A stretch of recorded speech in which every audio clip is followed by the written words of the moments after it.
Welcome to Season 6, Episode 7 of Solarpunk Presents, in which I talk to Rev Nora Jacob about reconciliation and restorative justice.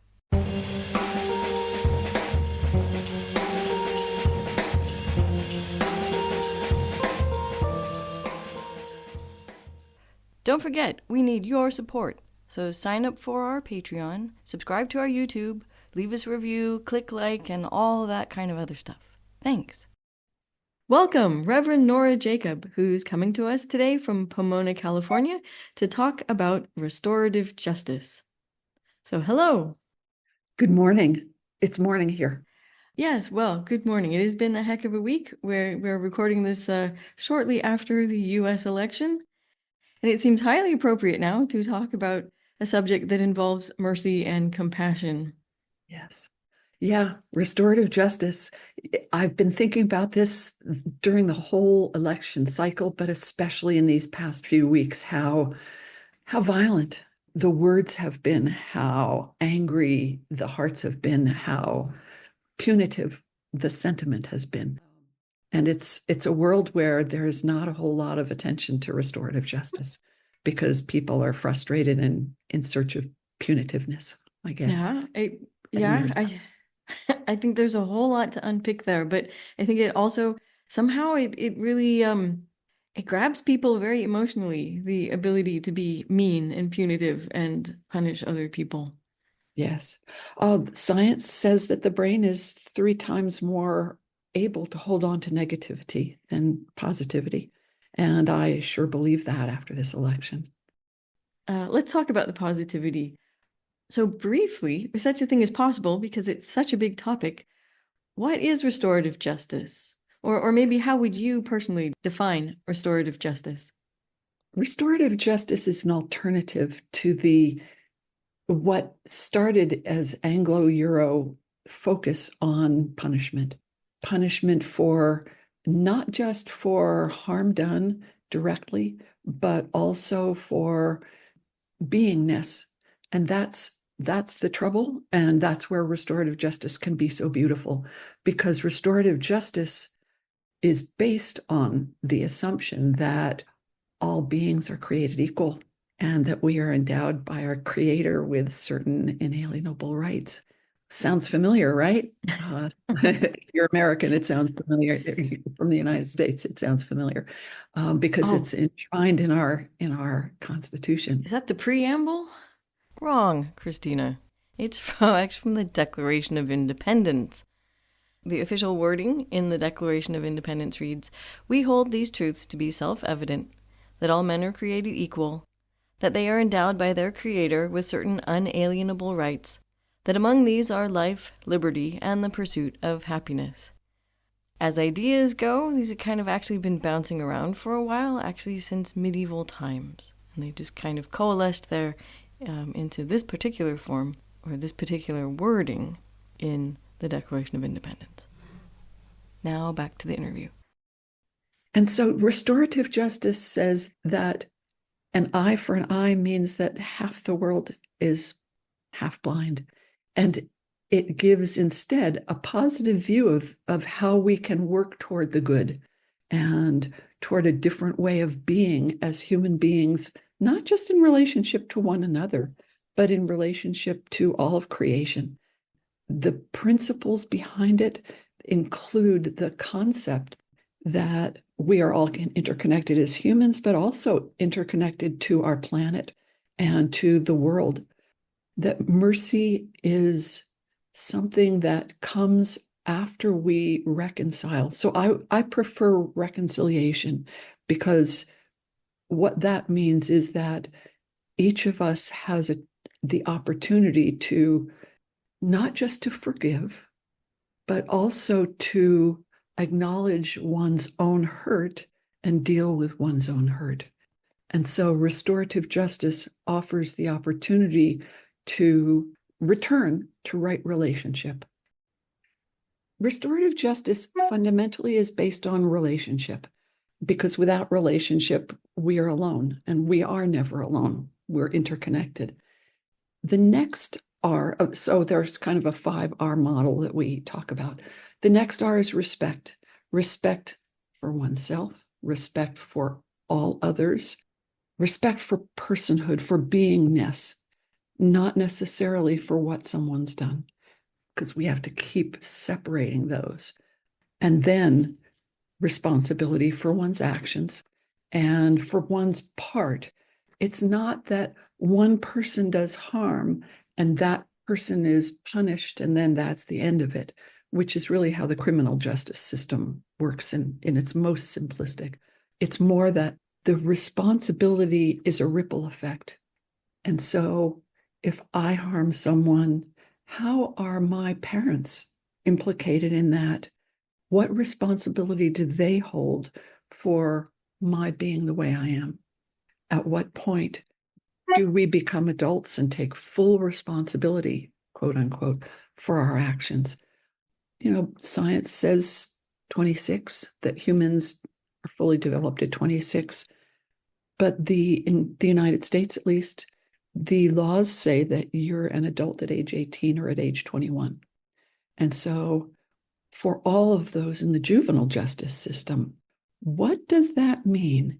If you're not a fully developed adult, how much responsibility do you have for your actions? You know, it gets legislated in different directions, but it's a question. The next R in restorative justice is repair. This is a big crossing point, each one, right? Taking responsibility, but then how do you repair? What do you do when someone does not want an apology? What do you do when someone wants you to be put away and punished out of their sight, but they're not getting healing? And so healing is an underlying energy in restorative justice. It's what drew me into restorative justice, seeing people healed. The biggest question that survivors of harm, that victims of harm and survivors have is why? Why did this happen to me? Why did this happen to my loved ones? Repair works on that because you have to take responsibility, but then you have to take the next step if you're going to move on fully to the final part of restorative justice, the final R, which is reintegration. Self in relationship with others, in relationship with the universe. Our planet has no direct voice in any of restorative justice. And so indirectly, our planet is telling us every time the oceans get warmer, species die out, our planet is telling us that we are not working on repair and reintegration. And that's part of what I find so intriguing about restorative justice for us as in our human relationships, certainly in our carceral systems in the United States, which are still tremendously systemically punitive and racist. What can we do about that with restorative justice? And what can we do for our planet, for our environment? I work in a men's prison in California. So it's a state-run environment. It's a lower security. It's security level 2 out of 1 being lowest and 4 or 4+ being highest. I was walking in the yard down to my classroom to hold a restorative session. And there was a candy wrapper lying on the track. And there are lots of men and transgender women walking by exercising. And so I'm looking around, and so I go over and I pick up this candy wrapper. It's one of my personal little things, right, to repair. When I see trash, I pick it up, and I don't wait to put on gloves. And these guys are all staring at me. And one of them, actually, I don't know who he is. He walks over to me and he says, "Thank you, miss." And I said, "Thanks for what?" And he said, "You're picking up after us." And I said, that may be what it looks like, but the reality is I pick up at least 3 pieces of trash every day. I go out of my way sometimes to find that trash so I can pick it up. But honestly, we should all be doing this because our oceans are wrecked. Our landfills are filled with disgusting stuff that we should have dealt with differently. let's have some restorative justice for the planet in little ways. What would life look like if each of you folks picked up 3 pieces of trash here in your yard every day? I kind of go off the deep end on some of this stuff, but it's true. If we don't talk about it, if we don't do it, small things as well as large things, we're not going to have a chance as a species or as a planet, much less in our justice system, so-called justice system. Why is that interconnectedness so terrifying for people that they want to just pretend it doesn't exist? That's a really good question. First of all, I'd like to say I'm not sure it is. My co-facilitator in prison, one of them, comes from a communal culture. She interprets, no, wrong word. She understands everything differently. She automatically is part of her own people in a way that I'm not part of my own people. I don't exactly know how to define my own people. I think probably female is my own people. But that's not even fully true because I'm non-binary. So what does it mean? I'm closer to some people who are not related by blood to me than I am to almost all my relatives by blood. But more than that, I grew up in an individualistic culture. And that's, by contrast, restorative justice comes from a world where cultures that value interconnectedness, value community in ways that we just don't. We dream about as Americans, most of us Americans. And it shows up in our penal system, it shows up in our schools, it shows up in our faith communities, it shows up everywhere. And that's the biggest difference. Indigenous peoples are the source of restorative justice as a concept and as a practice, most dramatically in New Zealand, but in other cultures, usually indigenous, but not always. Longmont, Colorado, in the United States of America, is a community that has embraced restorative justice as a way of being a community together. My understanding is that the state of Colorado is really looking at this carefully, because when your policing function, basically your law enforcement, is underway and they're thinking restoratively and acting restoratively, then the first question is not accusatory, it's ultimately compassionate. What happened? Just what happened? Not what did you do, which puts people on the defensive, but just what happened. And we've all seen that reality is understood very differently from different perspectives. Restorative justice is a slower, deeper, more profound, I think, more just way of being together in society. And it comes out of Indigenous peoples and Indigenous beliefs about the world, creation, and how we should live together. In practical terms, how does restorative justice work, or the restorative justice that you're involved in? In practical terms, it works in restorative circles or restorative conferences. So in a learning environment, it's social emotional learning. So in prison, it works as a process of first and foremost, developing together a community agreement about how we will be together. And that agreement includes things like whoever has the talking piece, whatever that might be. It can be a sock ball, right? It can be a rubber ducky. Whoever has the talking piece has the floor for as long as they want to talk. The second one is step up, step back, or one Devo, one mic. Because there's only one microphone, we need to share if we're going to be fair. And fairness matters.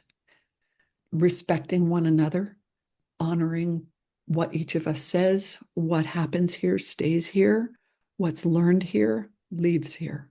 There are often times in these circles where people cry. I work with men cry. It's a big breakthrough. Basically, each person is worthy and deserves respect. What that means is that for me as the facilitator, not so much, I don't think of myself as an educator. It's restorative justice facilitation. People have their own answers and their own truth. If they want to change, they will work on changing that. I can't open their heads and pour restorative justice in. The biggest thing is that we have to be together to do restorative justice and learn about it and then practice in circles. So we take up a topic like learning about the cycle of violence and how it starts with being harmed and then moves to doing harm. And I'm waving my hands in the air as like an infinity symbol, because that's ultimately what it is. One of the maxims of this work is that hurt people hurt people. Those in the circle have to be ready, or willing at least, to bring up their own hurt. That means bringing up their own shame and often disgust at themselves or others, often violence in the form of anger against others, anger against self, emotional violence. And just to be in a safe container, that's part of my job, is to make people feel safe with one another. I work with people who are incarcerated for murder, attempted murder, rape, great bodily injury, a lot of creepy sex crime stuff, difficult sex crime stuff that most people would be creeped about. But how do you get people to talk about that in front of others, even in a safe space? We spend the first 6 months in a long-term group, we spend the first 6 months just building trust and starting to do some of this education on what feelings are, how to distinguish one feeling from another. But in the short-term groups, 16 weeks, once a week for 2 hours. And we go deep. I'm amazed, because once folks get into restorative justice and they find that they have a platform to share their hurts and their harms without judgment, because another one of our community agreements is that this is a judgment-free zone, then amazing things happen. Not just people cry, but people start to shake and break down and sometimes relive a little bit of the trauma they've been through. There are methods to deal with that in terms of taking moments of silence, doing breathing, standing up, stretching the body. The body keeps the score. So we learn about how to manage the body when that kind of re-traumatizing happens. It's a fascinating process. In prison, in public schools, it's much the same. It's just that we're with younger people, and the younger ones are in their developmental stages. So, often middle school and high schoolers are the hardest to work with, much more difficult than adults, because they're still going through who they are and they're looking to their peers for support and acknowledgement. They're not fully developed. But that's a sign that they're not supposed to be in a fully punitive environment. That's the work of nonviolent communication. So the one thing I do also want to say is that I statements are really important. And so that too comes up as we build a community agreement, to speak one's own truth, not attack others or not speak for the group. It's really interesting. In prison, the men and trans women, they'll correct one another. When somebody starts talking about we, Nora, you don't know what we go through. It's like, whoa, you know what? I think it will be better for all of us if you speak your own truth and not assume that you, a man, can speak for a trans woman, or that you, a young white man, can speak for all these 60, 70-year-old Black men, because that's just not real. There are people there who've gone through amazingly horrific things that the young ones can only imagine. And, nobody wants to go through. So do these men come in skeptical about restorative justice? They used to. So now in the particular prison I'm at, restorative justice has been going on, classes have been going on for at least 10 years, because that's how long I've been there participating as a facilitator. It's a sign-up process. In the intensive one that goes on for like 2 or 3 years, we interview, because there are so many people who want to get in, that if we just took them by order of sign-up, we'd be seeing the same people all the time. So we interview for that one. But otherwise, I get a list of people who've signed up. At this point, they pretty much understand restorative justice in the particular yard I'm in. A little better in another yard that I serve in. There's a third yard in this prison that I've taught in a little bit, and they know at least, because there's been the least programming there. But understand, in the state of California, as of a new mission statement for the California Department of Corrections and Rehabilitation, the mission statement changed as of, I think, 2016. It changed from punishment, and that's what it said in the department mission, changed from punishment to education. And education was understood as, or was interpreted as, academic, vocational, and restorative justice. So all of a sudden, thanks to actually Governor Jerry Brown and now Governor Gavin Newsom, there's been this drive toward bringing in more restorative justice classes and programs. And hopefully the California voters didn't just shoot that all down. Christina breaking in to say, what I'm referring to here is California voters' recent overwhelming approval of Proposition 36, which reclassifies some misdemeanor drug and theft crimes as felonies, dramatically increasing sentences for these crimes. In addition, voters got rid of progressive prosecutors in Los Angeles and Alameda counties, and they voted down Proposition 6, which would have banned involuntary servitude and mandatory work requirements for state prisoners. Basically, the voters are a little fed up with social justice reform at the moment and want justice to go back to being punitive. Yeah, you know what?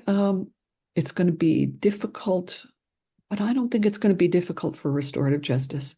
What is potentially looming is a challenge by a nonprofit organization or like an advocacy group, Citizens United Against such and such, or supporting such and such. But the measure is to try to undo the fact that if you are doing educational classes, the research shows, little sidebar, research shows that education is the best predictor of not going back to prison. That's why there are so many educational classes in prison, okay? So it's not just a matter of earning a living, it's a matter of developing your brain, having opportunities because of that, and all that higher education brings. And there's clearly a racial and income gap between those who are more highly educated than others. The law back in 2016, the voters of California put a grassroots initiated measure onto the ballot, and it passed, to give time off sentence given for completing education. Christina interrupting again to say, I think what Nora's talking about here is the 2014 California Proposition 47, which recategorized some nonviolent offenses, as misdemeanors rather than felonies. And this opened up room for resentencing for people who were in prison for crimes which were suddenly no longer felonies. And so this is some of what was rolled back by Proposition 36. Okay, back to Nora now. It took about a couple of years for that to be interpreted and fully codified. But then people started going out and doing classes. And at the moment, you get 6 months off each semester you complete in college if you're incarcerated. At least in our yard, that's what I'm seeing. Wow, that's very generous. It is very generous. And the data science supports it. Let's put it that way. There was a violent and ugly crime carried out just recently, within the last year, by a man who was released after doing all this education. That's what brought this Citizens United group together to oppose and to pull it all apart and overturn it. Right now, everything's in limbo. There are people who have been found suitable for parole by the Board of Parole hearings. Some of them, my students, and they are so ready for release. I think now have mastered all of the things that they know they need to be in charge of in their own lives and the lives in their relationships. And so people are still doing a little bit of parole, even though they've been found suitable. They're starting their parole still in prison. Nobody knows what's going to happen. It's crazy. Terrible. CDCR. So, yeah. Especially because, there will always be bad eggs that slip through any system. Right. And to expect something to be perfect. I mean, yeah. Well, so Solarpunk Presents is looking for views of the good, right? So here's the good in the last 10 years. The last 10 years is that people have been paroling. And in the outside world, in California, there has been a massive movement toward formerly incarcerated people building their own organizations to serve others who are coming out of prison and jail. And it's powerful. So there have been some laws that have changed to make it easier to reintegrate. But the sense of a community out there waiting is growing. I've started a little nonprofit on that same principle, just watching other organizations go through this in the last few years. The Restoration and Resilience Alliance should be fully incorporated by the end of this year, but we're already working with a parolee or two to help them navigate just the first month or 3 of life after prison, where you're sent out the gate. In California, they give you $200. Cost of living here is ridiculously high, so that doesn't last long. When they've done certain levels of harm, they have to go to transitional housing, specifically for people who are coming out of prison. And so they're helped to a certain extent, but there are a lot of things. I mean, one of the people in staff in my organization, she taught somebody how to use Apple Pay and Apple Wallet because he didn't want to be carrying around, the newly released person, didn't want to be carrying cash around the savage streets of Los Angeles. We taught somebody how to Zoom. Doesn't seem like much, right? But it's very confusing when you've never used a cell phone or haven't used a cell phone for how many years, what that means and what an app is and how to download it, where to find it, and then how to use it.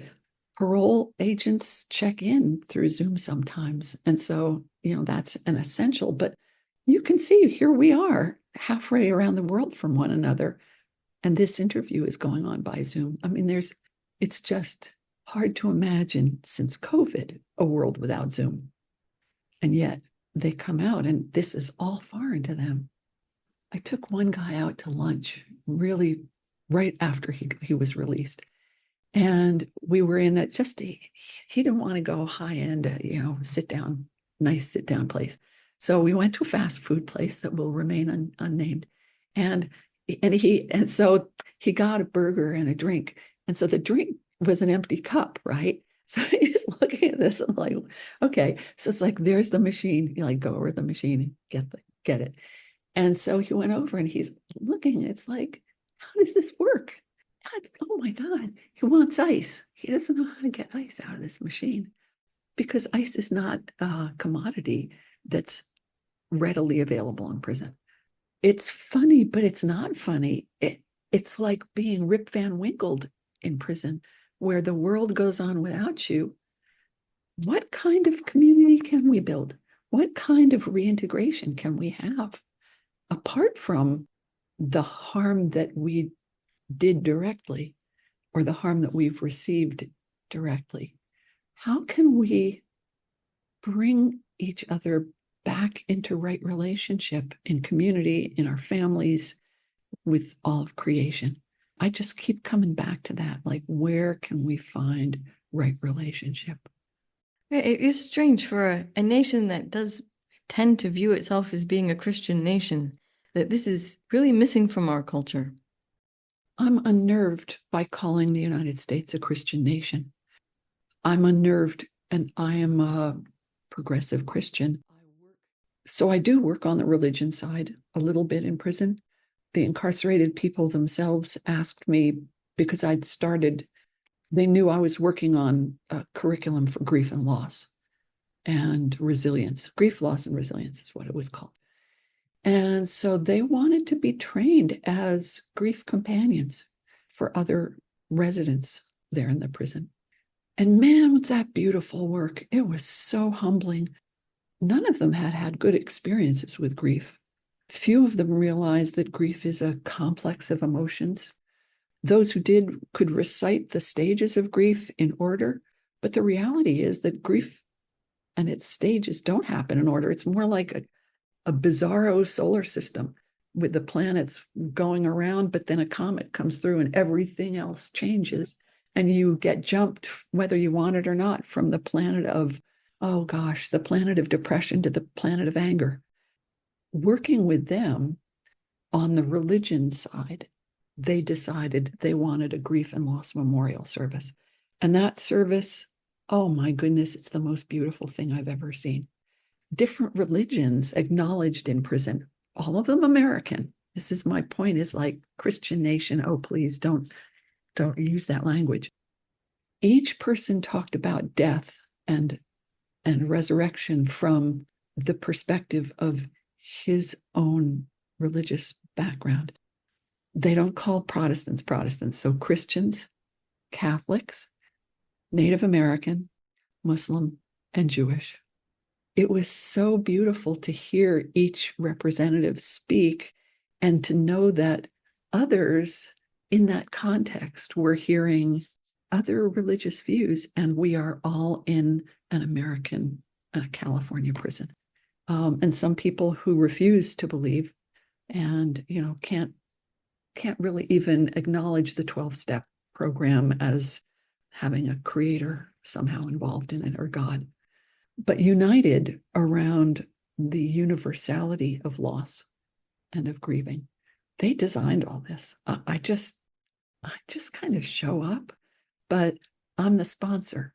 So it doesn't get to happen without me, which is it's a privilege, and it's also a big responsibility. And they grieve. We have a memorial pole, and it's about 7 feet high. And they give out stretches of ribbon and pens beforehand, and people write the names of the ones they've loved and lost. And then they walk up and they say that name. Sorry, it's really emotional. They say that name and they tie the ribbon around the pole. And then some of them talk about who they've lost. It was a 3-hour service last time, just barely made it under the 3 hours.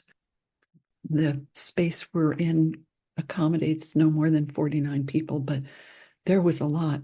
The musicians in the yard come forward and offer their services, and so they do music, live music, and it's just incredibly moving. I believe that human beings are hardwired for spirituality. There is some research that shows that. But there is a kindness that comes with grieving if you allow it. This yard, it's remarkable. They walk with one another, and now they know how to ask a question and how to be around someone, what grieving can look like, because it can look like somebody really angry who doesn't want to talk at all.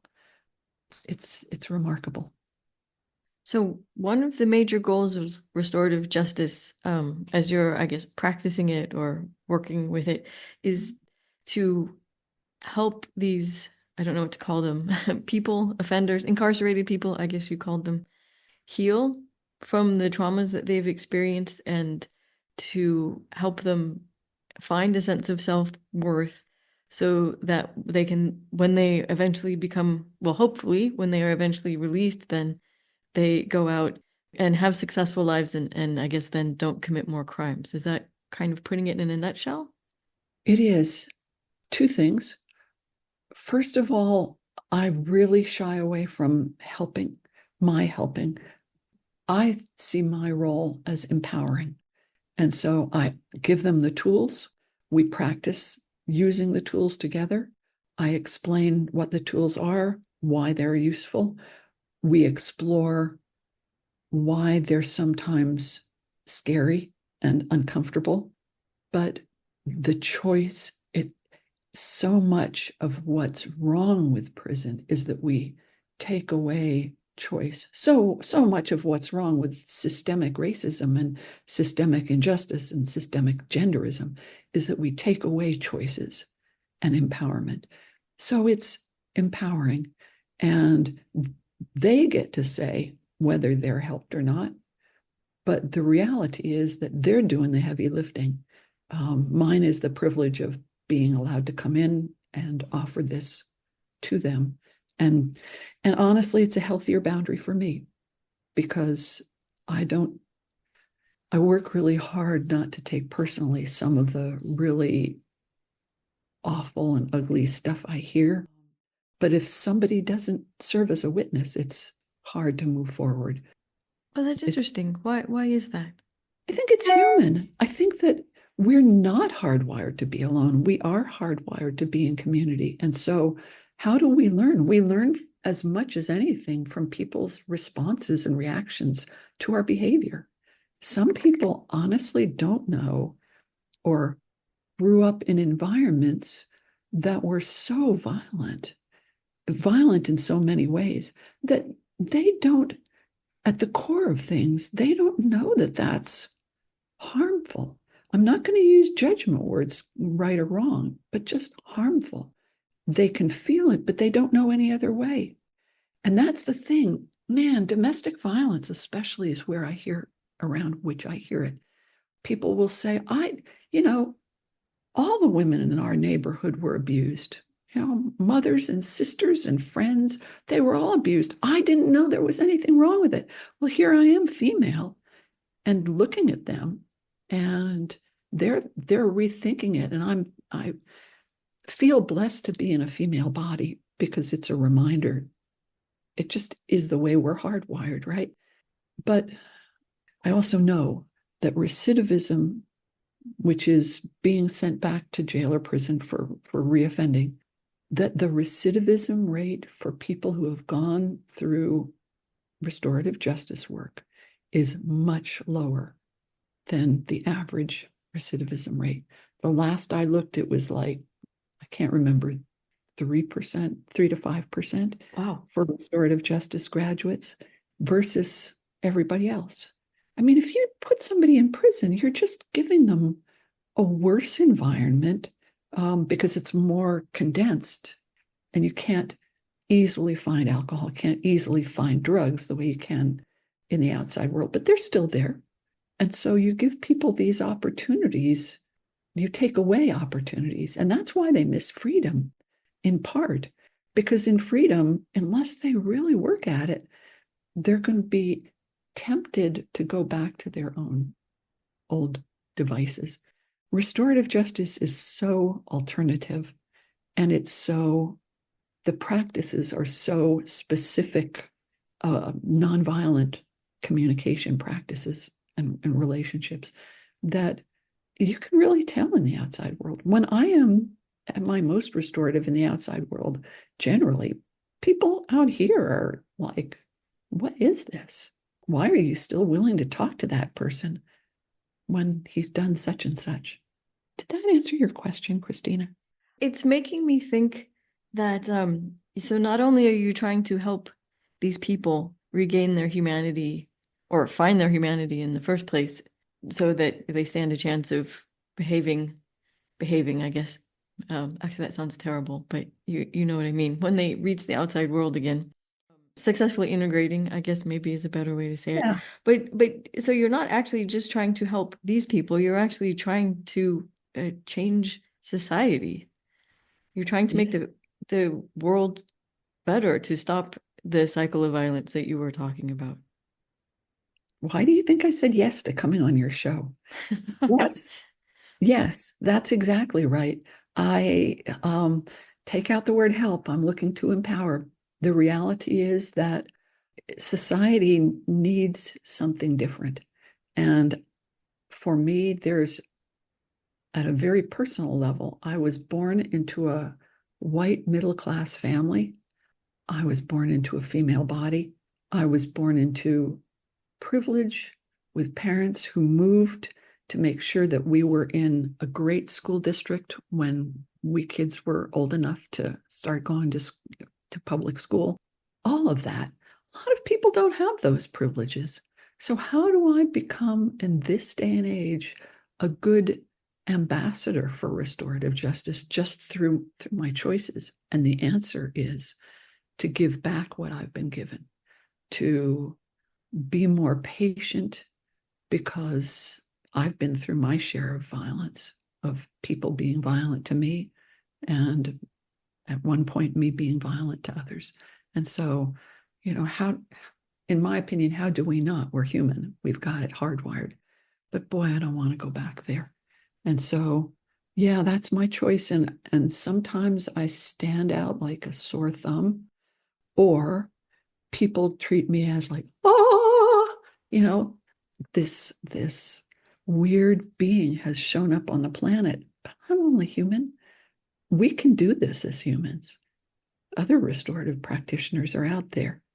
So are there forms of restorative justice that focus more on the victims of the crimes than on the offenders? Yes, yes. I was going to say, and I'll say it, in its best, restorative justice work should focus as strongly on the survivors and victims of harm as it does on those who have done harm. Society wants, it's really interesting. Society wants more to punish, at least American society does, than to help those who have been harmed. And that's a really sad and crummy thing to say, but it's true. Also, I think there's a stigma that somehow those who are harmed are ashamed that they've somehow deserved this, or they somehow caused it. Well, I'll tell you what, as a little girl, I was a little girl. I didn't cause Jack to have somebody, a man in my world, attack me and harm me permanently. Nobody even saw it. Nobody saw, they saw how I changed, but they just figured that was me. And so I think I am grateful, living in the United States today, that there is a lot more attention to what the impact of trauma looks like in children, in teens, in young adults, and in adults of any age.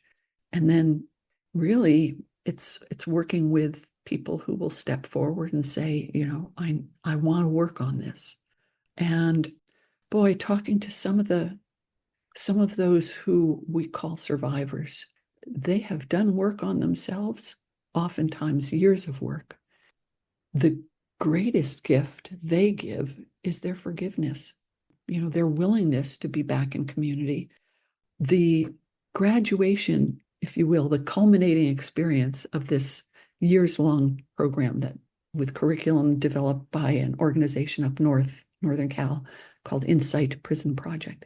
The work is called Victim Offender Education Group, and the culminating experience is to bring in a survivor of the same kind of harm that one or more of the people in the group carried out that got themselves into prison. Those who did harm tell their stories first in a short version, and then there's a break, and then the person who's been harmed, the survivor, shares their story. It's astounding the things that align in their lives in terms of a trauma that for the ones who did harm, what happened to them as children, same thing that they passed along, or as youth or adults, that they're passing along.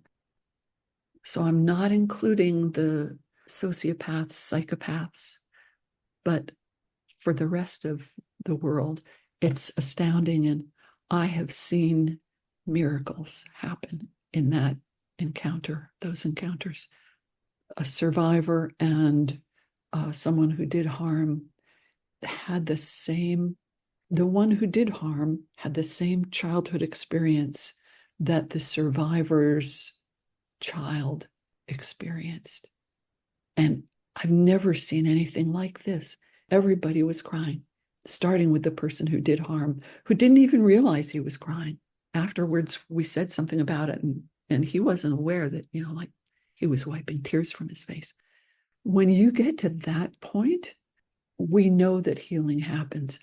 But for many, until the United States or any environment is more open to working with people who are survivors of harm, we're not going to make progress as human beings, I think. I will say, as an ordained minister of the gospel of Jesus Christ, that our churches and our faith institutions don't do a good job of this. That's where we should be going, all of us survivors. But for whatever reasons, it doesn't happen. There's lots of tough up, it's done, let it go, forget it. Well, the body keeps the score. Yeah, that is an interesting book, actually. Man. I'm sitting here listening to you. I realize it's really true. We have very little compassion in our society, even for victims, even when those victims are children. Yes. We are much more interested in revenge and punishment. I was just thinking, I was watching a stupid movie on TV the other night, which was basically, you could kind of sum it up as man repairs his failing marriage by violently rescuing his wife after she was abducted, as if this is like some central fantasy of a lot of men. I mean, it was, Yeah. and there's a lot of movies like that. So it's, and I'm sure this is somehow tied into our lack of compassion and our lack of it's like victims are nothing but a vehicle for other people to explore their strength and ability to control a situation by taking revenge. Oh, really well said. You get along fine. Oh, this movie this Oh, movie made it's me so true. mad. It's true. Yeah. Well, and that's the thing. So what I haven't done is to do an inventory of some great movies that reflect restorative justice principles rather than revenge. But I'm not sure if compassion starts with empathy. And so it's the sense that someone who's been harmed thinks they're all alone and then acts out of that brokenness, including feelings of revenge and whatever the surrounding culture provides. The media has done a terrible job with, and so has social media. But what if we all moved to understand one another? I have a dear friend who is a ferociously devout supporter of the person I did not vote for president. Okay. And she reached out to me last night, and I had been thinking and thinking. It's like, just give it one more day. One more day. I can't face this. But I wrote back, and I wrote her my worries and my fears, and just said, if we get together again, as much as I love you, I don't want to be bashed. If the election had gone the other way, I wouldn't be bashing you. But I think it all comes down to fear, and power and control are wrapped around, please don't hurt me. And that goes right back into things that have happened to us along the way as we've been growing up chronologically. The way you describe these group moments of compassion and the breakthrough that is, and how magical that is, it is a shame that we aren't collectively more courageous in showing compassion to other people. Yeah. And not for any great reward, not for any reward, but because it's the right thing to do, in the sense of it is good for us as humans, and it's good for the collective of our society. Pick up that piece of trash, stop. So one of one of the things I do that is confounding to those, some of them at prison, some of the officers, as well as some of the incarcerated people. When I walk along the track to go to my classroom, it's an eighth of a mile. So I walk past a lot of people. And I look everybody in the eye. I look at their faces. And it's not because I'm scared. It's because I want to see, I'm an energy worker. So I'm a Reiki practitioner. So I want to know the energy of the art, but I want to know these people individually. Like, who are these people? So now it takes me half an hour to go 1/8 of a mile because I stop, and anybody who looks me in the eye who calls out my name or calls hello or good morning, I walk over to them. So it's my initiative. I'm looking them in the eye. I'm holding out my hand because that's what I learned is the gesture of connection and hospitality. And I say, hi, I'm Nora, or just good morning, Mr. So-and-so, or good morning, whatever their first name is. We go by first names. I mean, it's just a different, to me, it's a much kinder society, that little bit, than most of what I get out here. I mean, we rush past each other. People go by and say hi, but, don't stop. Or if you're looking troubled, don't stop and say, how's your day going? Yeah, it is strange. I would like to introduce one other concept, and that's what the concept of truth and reconciliation commissions, because as societies, so our society doesn't do well with aging, but our society also doesn't do well with what winning means and what losing means. And so South Africa was so torn by apartheid. And after that was all done, the new government, thank God for Nelson Mandela, offered the opportunity for anyone who had carried out crimes, harms, to come forward and share what they did. And in exchange, they would not be punished for it. And honestly, when you think about it, sharing that publicly with the relatives of someone who's dragged away and murdered or slaughtered, that's punishment in and of itself. We just don't recognize that in the United States as an option. We've tried to do it a little bit, but it doesn't seem to work.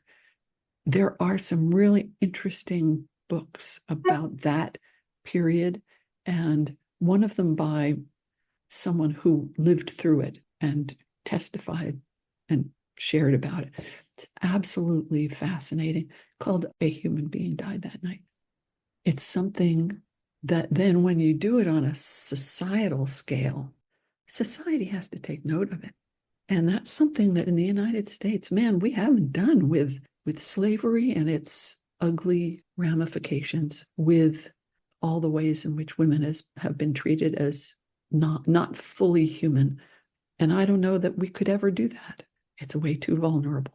It's way too messy and ugly. But I believe we would benefit if we could. Yeah, and also the way we've treated the Native Americans as well, Absolutely. right? That it's like what they teach you in elementary school, that the cliche of slavery is just as bad for the slave owner as for the slave, because it forces you to become someone ugly and someone horrible. In order to treat another human being that way, you have to dehumanize this other person, and the act of denying someone else's humanity turns you into a monster. And I Yes. think that's also why our society is so violent. My, Yes. personal, non-professional opinion is that we have never looked ourselves in the mirror and said, hey, we did these things, and they totally transformed us as individuals and transformed our culture. And now we have all this violence. And Yes. maybe if we just, yeah, worked through it and admitted what we did and confronted it, then maybe we could actually let go of some of the violence in our society. Yes. Agreed. But it's, some people who have power will lose power if that happens. And so I think there are people who are also just afraid to do that. Yes. And And sharing it's, power is a whole nother story. And yet it's not, because oftentimes having power is connected to some form of violence back and around us so deeply. I think that's a lot of what's going on in America today. Is like we are so struggling with the harm we have done, and people as collective groups standing up and saying, Black Lives Matter. Well, yeah, it's true that all lives matter, but that is not the point. It's crazy that anyone ever heard it that way. Right? Thank right? you. You have to be so self-absorbed on some level and so defensive to hear that message there. That message that isn't even there. Yes. Yeah. And honestly, I came of age during the civil rights era and the marches and the protests, and Cesar Chavez, who's one of my heroes, and Dolores Huerta, who is also one of my heroes. And that, the nonviolent protesting, man, it's like that's the only thing that makes an impact, but at such a cost. I was in Atlanta last month and went to the Center for Civil and Human Rights.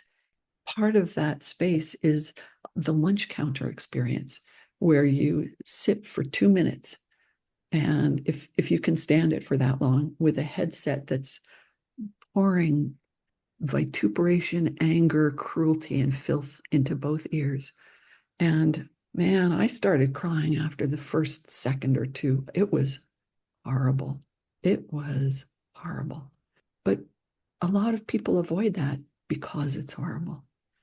And I don't know what to say. Gosh, you're watching a movie that's brutal and like you were describing. And how can you, I don't know, to me, there's such a disconnect in our humanity with all that.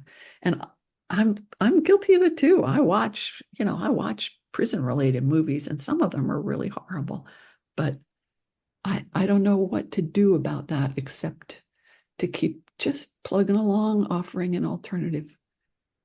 I think that is a very powerful thing to do. And I could keep talking with you for hours and hours and hours because this is also interesting, but I suspect I've taken up quite enough of your time already today. Christina, it's a pleasure. Thank you so much for inviting me. Thank you so much for this conversation and just for making me keep thinking and focusing on why I'm on this planet, I think. Well, thank you for doing this work, and thank you for telling me about it. It has really been a learning experience for me, and I hope it's been a learning experience for our listeners, because this is really important stuff. Thank you. Yep. And that's a wrap. I hope you enjoyed the episode. Thank you for listening to Solarpunk Presents, a podcast hosted and produced by Ariel, Kroon, and Christina de la Rocha. The audio for this episode was recorded in part on the traditional territory of the neutral Haudenosaunee and Anishinaabe peoples. And in Germany. The opening and closing music for this podcast is Water Cooler Gang by Monkey Warhol, available for use under the Creative Commons Attribution 4.0 International License. Don't forget to support us on Patreon at patreon.com/solarpunkpresents. Every little bit helps us keep bringing you discussions and interviews. Until the next episode, keep dreaming. And stay solarpunk.